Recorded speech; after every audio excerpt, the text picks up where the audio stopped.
아멘. 성도 여러분, 우리 성도 여러분들께서는 이 창세기, 성경의 첫 번째 책인 창세기라는 단어를 들으시면 창세기 하면은 어떤 것이 떠오르시나요? 아마 많은 분들께서는 창세기 1장 1절의 말씀, 태초에 하나님이 천지를 창조하시니라 곧 이 창조가 떠오르실 것입니다. 또 어떤 분들은 에덴 동산이라던가 노아의 방주, 바벨탄 사건 등등 또 여러 가지 장소나 이 사건들이 떠오르시겠죠. 저는 이번에 이 리딩 저스 성경 통독 이 순서에 따라서 성경 말씀을 쭉 읽어 나아가면서 이 창세기의 말씀을 한 주 동안 쭉 읽어 나아가면서 제 머릿속에 문득 이런 단어 하나가 떠올랐습니다. 어떤 단어냐 하면요. 금쪽이. 여러분들 금쪽이 이 단어가 어떤 뜻인지 알고 계시나요? 이 금쪽이라는 단어는 이 금쪽 같은 내 새끼라는 이 오은영 박사라는 박사님이 출연하시는 이 TV 프로그램 때문에 너무나도 유명해진 단어입니다. 원래 이 금쪽이라는 단어는 이 금처럼 귀한 아이라는 뜻이었다라고 하죠. 그런데 이 프로그램이 엄청난 화제를 끌면서 요즘은 이 금쪽이 하면 이 문제 있는 아이, 또 이 개념 없는 아이를 가리킬 때 이 금쪽이라는 단어로 사용하곤 합니다. 여러분, 모든 성경이 그렇지만은 이 창세기 말씀은요, 하나님께서 인간들에게 은혜를 베푸시는 은혜의 말씀이 담겨 있습니다. 하나님께서는 당신의 형상대로 그 인간들을 만드신 후에 그 인간들에게 필요한 은혜를 지속적으로 계속해서 공급해 주셨습니다. 마치 어미새가 이 고개를 들고 입만 벌리고 있는 새들에게 그들의 입속 깊숙이 먹이를 넣어주는 것처럼 하나님께서는 인간들에게 최고의 은혜를 주시고자 열심과 성실로 계속해서 일을 해 나가셨습니다. 그런데요, 그런 인간들은 하나님의 은혜를 받아 누려야 할 인간들은 하나님의 은혜를 이해하지도 또 받아들이지도 못하고 거부하는 모습이 이 창세기 말씀에서는 계속해서 등장합니다.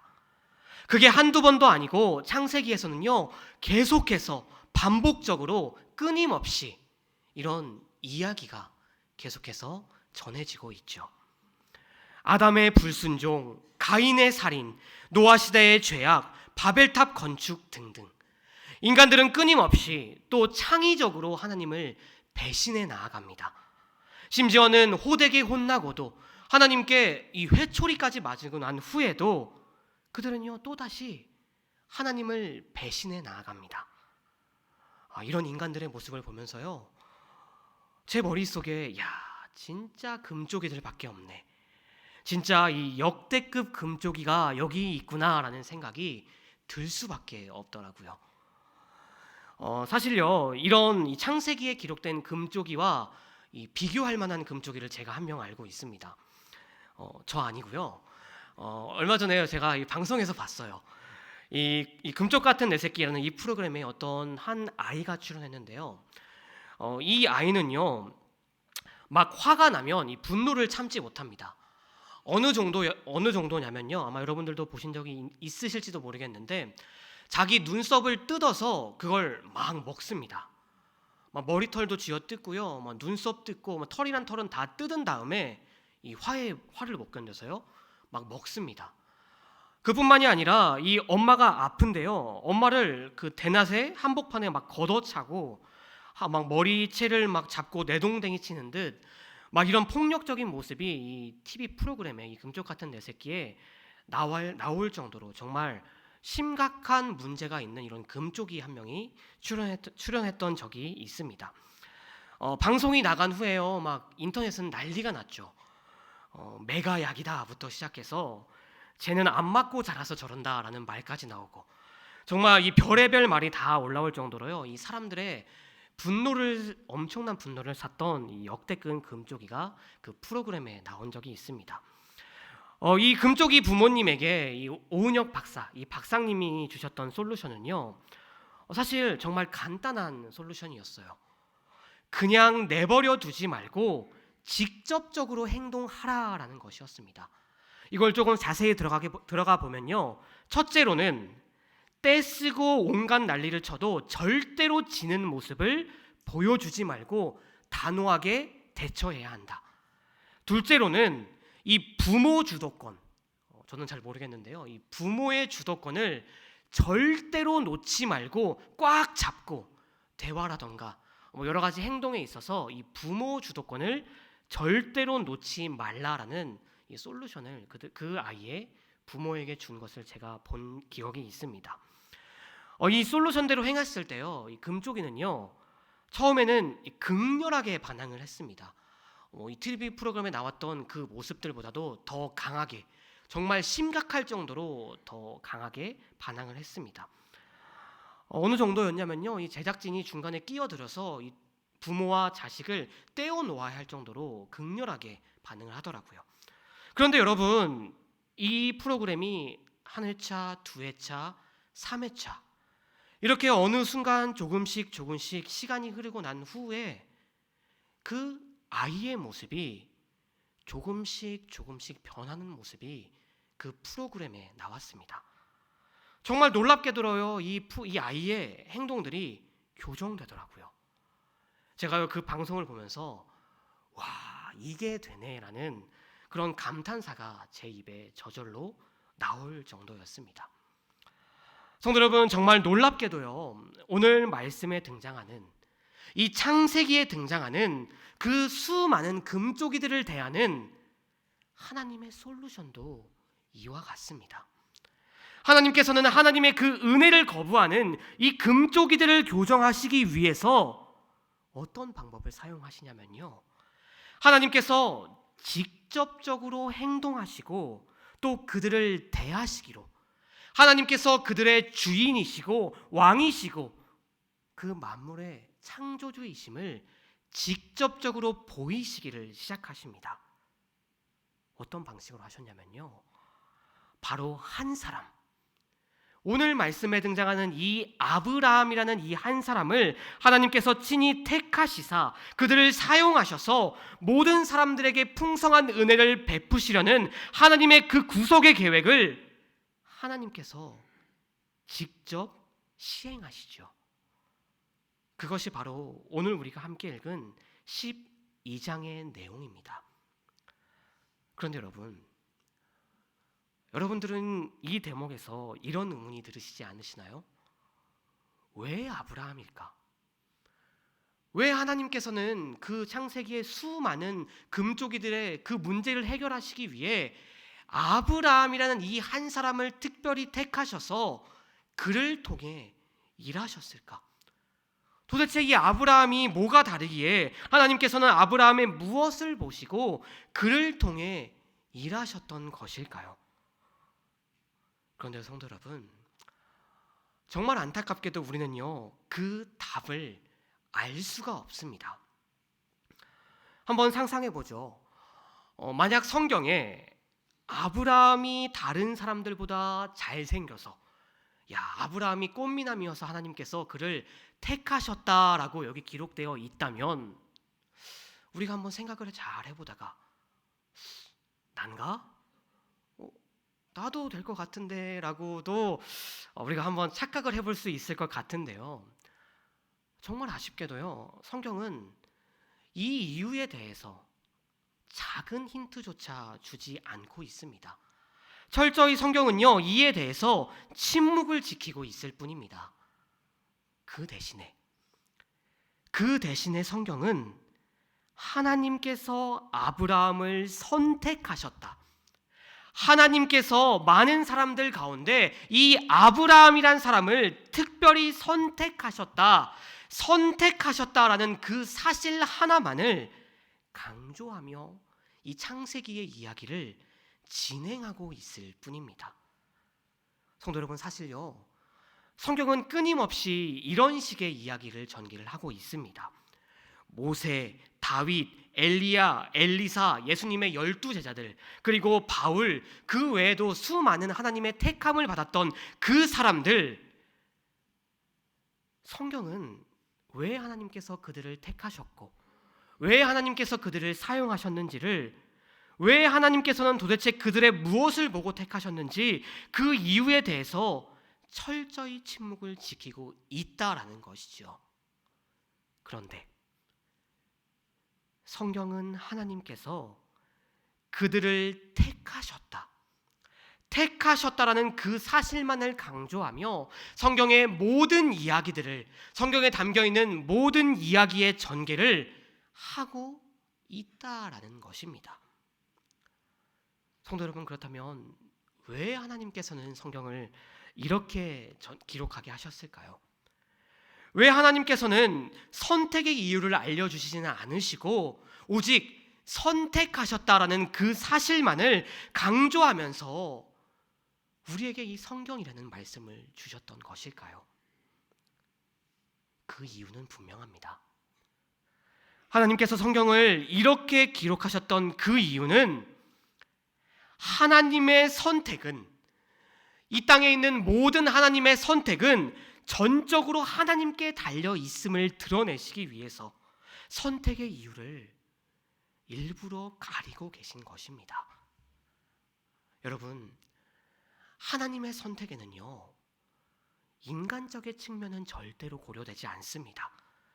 하나님께서 누구를 사용하시고 누구를 사용하지 않으시고는 오직 하나님 한 분만이 그분의 뜻에 달려 있는 것입니다.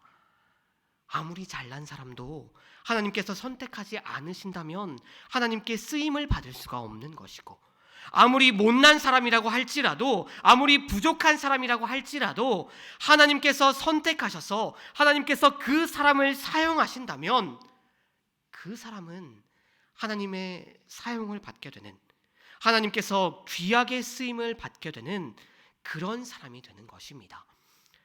하나님께서는 모든 것이 다 전적으로 하나님의 의지로 이루어진다는 것을 드러내시기 위해서, 이 말씀을 읽는 우리에게 보여주시기 위해서 하나님께서는 이렇게 성경을 적어 나가셨던 것입니다.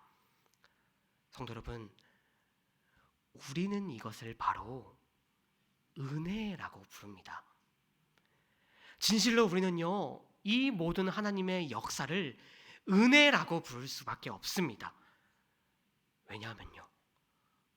왜냐하면 그 은혜를 저와 여러분이, 우리가 지금 누리고 있으니까요. 사랑하는 성도 여러분, 우리도 하나님의 선택을 받을 이유가 하나도 없었습니다. 도대체 하나님께서는 우리의 무엇을 보시고 우리를 하나님의 자녀로, 하나님의 백성으로 삼아 주셨을까요? 아무런 이유가 없습니다.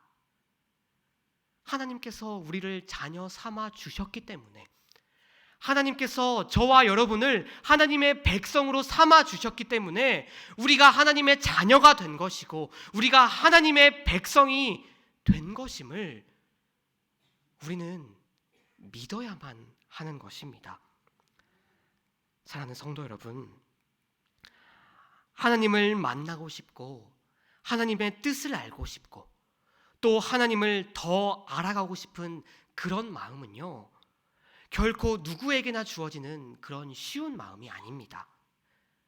그것은 오직 하나님의 택함을 받은 사람만이 가능한, 저와 여러분과 같은 하나님께 귀히 쓰임받은 사람만의 특권이자 영광임을 우리가 믿고 기억해야 할 줄로 믿습니다. 바라옵기는 하나님의 그 놀라운 은혜를 누리는 자로서 우리가 누려왔던 모든 것들이 은혜임을 기억하며 하나님의 은혜에 항상 감사하며 살아가는 저와 여러분들이 다 되시기를 간절히 소망합니다. 그런데요, 성도 여러분, 하나님께서는 우리를 특별히 택하셔서 우리에게 은혜를 베풀어 주셨지만 그런 은혜를 누리는 자들에게 요구하시는 것이 딱 한 가지가 있습니다. 우리 오늘 말씀 1절을요 한번 화면을 보고 다시 한번 읽어보도록 하겠습니다. 함께 읽겠습니다. 여호와께서 아브라함에게 이르시되 너는 너의 고향과 친척과 아비의 집을 떠나 내가 내게 보여줄 땅으로 가라. 하나님께서는 아브라함을 특별히 택하신 다음에 그에게 말씀하셨죠. 떠나라, 가라. 성도 여러분, 요 말은요 그냥 이사 가라는 소리는 아닙니다. 자, 이 말씀을 조금 자세히 살펴보게 되면요, 여기서 이 고향이란 지역은 아브라함이 태어나 지금까지 살아왔던 메소포타미아 지역을 말하는 것이죠. 이것은요 정말로 이 우상의 중심지로서 이 우상을 만들어서 파는 일이 이 주요 산업일 정도로요, 여기는요 이 우상의 근원지였다고 합니다. 또한 친척과 아비의 집이란 이 우상을 숭배하던 아브라함의 혈족과 그의 부모 형제를 가리키는 것이겠죠. 따라서 떠나서 가라라는 말은요 정말 간단한 이야기가 아닙니다. 과거의 것들을 모두 버리라는 하나님의 정말 강한 명령입니다. 특별히 아브라함이 떠나갈 이 대상이 고향, 친척, 아비의 집이라고 이렇게 삼중적인 표현으로 표기된 것은요, 또 이것은 히브리어 문법에 따르면 정말 강조하고 싶은 것을 표현할 때 이렇게 3번 연속 같은 의미가 담겨 있는 단어를 사용한다라고 합니다. 하나님께서는 이렇게 3가지 표현, 고향, 친척, 아비의 집을 떠나가라라고 명령하셨습니다. 결국 과거의 모든 것들을 다 버려야 한다라고 아브라함에게 명하셨다라는 것입니다. 과거에 하나님을 몰랐을 때의 삶의 태도를 다 버리고 죄악의 관습에 젖어 있던 과거의 모든 인연과 삶의 모습을 완전히 다 버리고 하나님께서 주신 새로운 삶의 방식을 따라 살아나가라고, 세상과는 구별된 거룩한 백성답게, 거룩한 하나님의 거룩한 백성답게 살아나가라고 하나님께서는 요구하셨다라는 것입니다.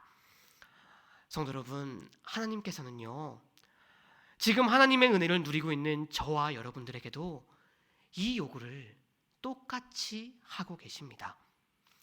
이전에 살아가던 세상의 헛된 방식대로 살아가지 말고 나의 방식대로 살아가라. 내가 너희에게 전하고 가르친 그 말씀을 붙잡고 저 세상과는 다른 모습을 가지고 살아 나아가라라고 지금도 저와 여러분들에게 끊임없이 속삭이고 계십니다. 사랑하는 성도 여러분, 우리는 원래 어떤 사람들이었습니까? 본래 우리는 죄 아래서 저주와 사망과 지옥의 심판을 벗어날 수가 없었던 죄인의 신분을 가진 자들이었습니다. 그러나 하나님께서 우리를 친히 택하여 주사 하나님의 은혜의 장중에 붙잡아 주심으로 말미암아 우리는 영원한 본향 천국에 대한 소망을 누리게 되었습니다.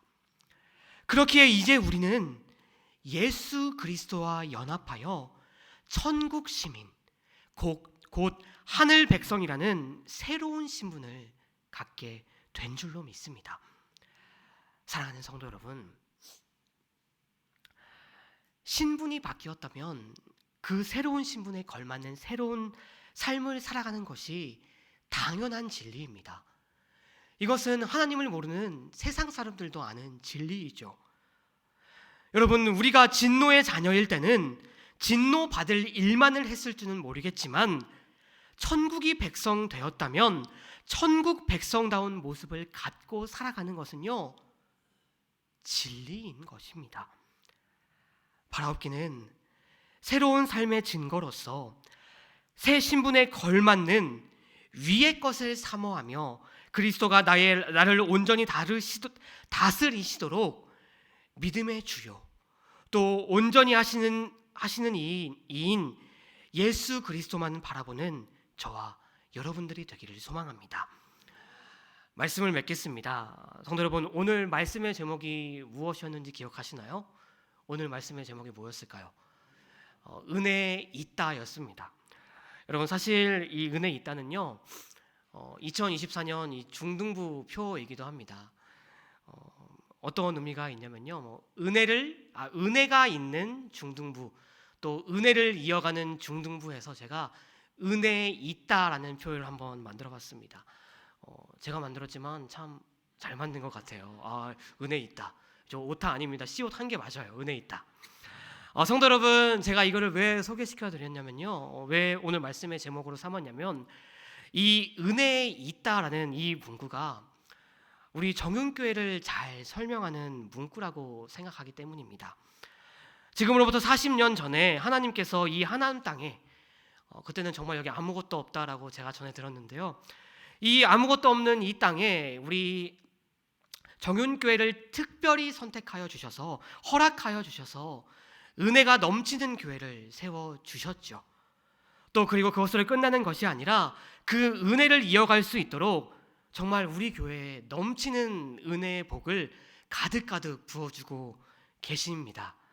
여러분, 그 어떤 교회도요, 우리 교회처럼요, 이 다음 세대들, 이 아기들이 너무 많이 와서 예배 정서를 어떻게 해야 할지를 고민하지를 않아요. 이런 교회는요, 제가 아는 주변의 목사님들은 이런 행복한 고민하는 데가 정말 아무데도 없습니다.